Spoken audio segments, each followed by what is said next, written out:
ito na po, ginagawang lumpiang Shanghai.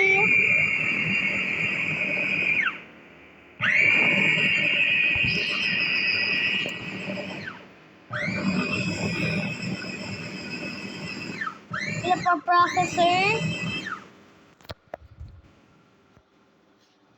And then, hahalo. And then, dadagdagan pa yan ng cheese. And then, babakita ko na lang sa inyo kung anong itsura niya kapag binalot dito sa wrapper. Tsaka kapag iluluto na.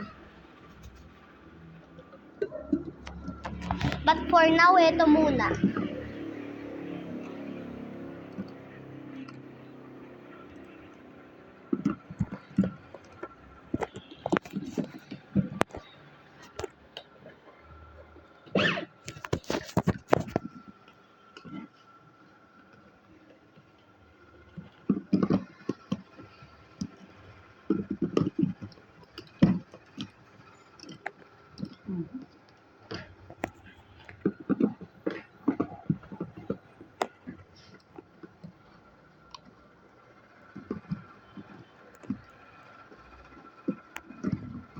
Like, subscribe, and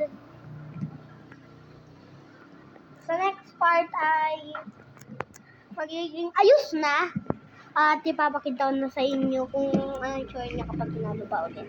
Like, subscribe, and goodbye.